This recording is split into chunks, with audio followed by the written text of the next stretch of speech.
Cher professeur, bonjour. Aujourd'hui, nous allons parler de différentes façons de faire parler vos élèves en classe de FLE autour d'une image ou d'une photo. Il peut s'agir d'une image sur laquelle vous tombez dans un manuel ou d'une image que vous avez choisie au préalable.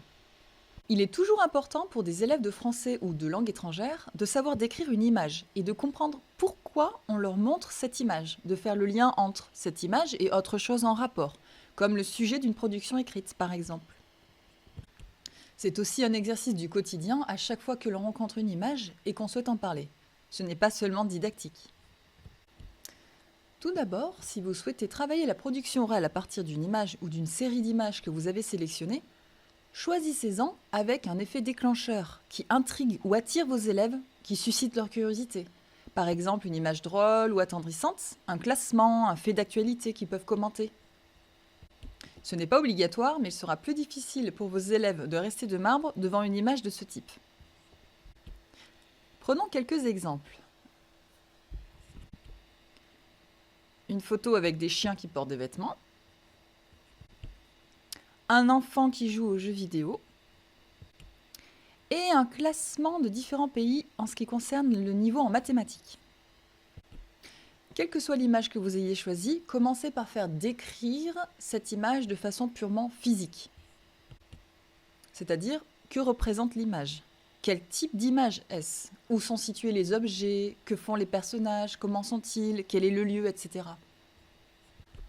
Alors attention, cet exercice sert principalement à dégager du vocabulaire utile, car on attend rarement d'une description qu'elle soit strictement physique. Cela ne serait pas intéressant.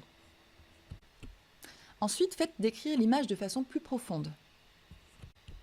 Vos élèves imaginent ce qu'il s'est passé avant dans la scène, ou bien ce que peut penser tel ou tel personnage, ou encore pourquoi on montre ce genre d'image maintenant par rapport à l'actualité. Typiquement dans le cas d'un classement.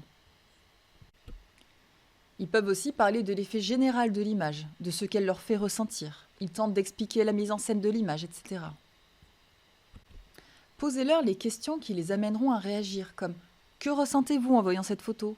Pensez-vous que ce classement soit important? Pourquoi ces chiens ont-ils des vêtements ?»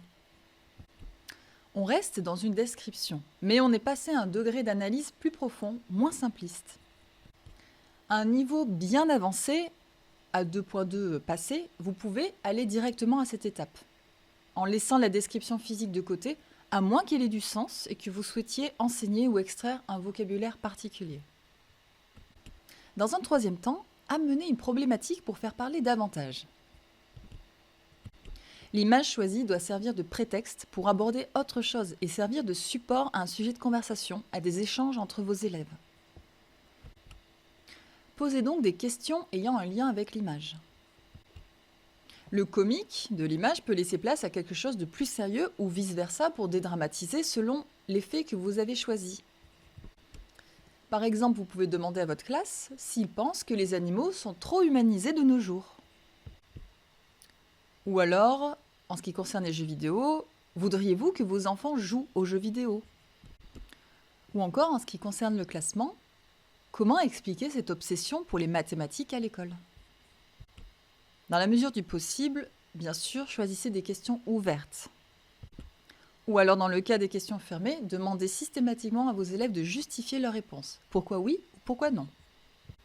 Quoi qu'il en soit, il y a toujours un moyen d'amener une thématique type des examens du DELF-DALF ou typique des manuels de FLE de la progression du A1 jusqu'au C1 par exemple, comme le travail, l'éducation, les loisirs, le rapport aux autres, etc. Pour la photo avec les chiens, vous pouvez très bien relier cette image avec le domaine du travail en demandant, par exemple, quels seraient les avantages et quels seraient les inconvénients d'une personne dont le travail serait de promener des chiens. Ou encore, est-ce que tout type d'activité peut être considéré comme un travail, par exemple promener des chiens? La photo qui montre un enfant devant la télé amène forcément à des sujets comme l'éducation, les loisirs, la santé. Mais soyez libre d'aller beaucoup plus loin, quitte à être un peu loufoque, en particulier si le ton de la conversation est un petit peu lourd et que vous avez envie de détendre l'atmosphère ou de faire parler d'autres choses. Voilà. Ça peut être une façon de faire une transition. Demandez finalement aux élèves de parler d'une expérience personnelle en lien avec l'image ou la question, le thème abordé. On a déjà abordé ce point dans la deuxième partie de la vidéo, mais si vous ne l'avez pas fait, gardez cet exercice pour la fin. Vous pouvez demander à vos élèves s'ils ont déjà eu des chiens et s'ils s'entendaient bien avec leurs chiens, ou alors s'ils avaient des jeux vidéo, s'ils auraient aimé en avoir, ou bien avec qui jouaient-ils aux jeux vidéo, quels étaient leurs jeux vidéo préférés et pourquoi. Est-ce qu'ils trouvent les maths utiles dans leur vie? En bref, on peut faire parler beaucoup à partir de pas grand-chose.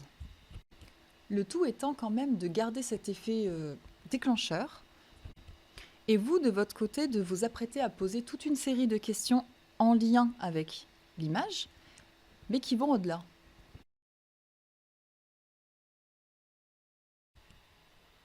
Nous espérons que la vidéo vous aura intéressé et nous vous souhaitons une belle journée. À bientôt sur Démarche FLE.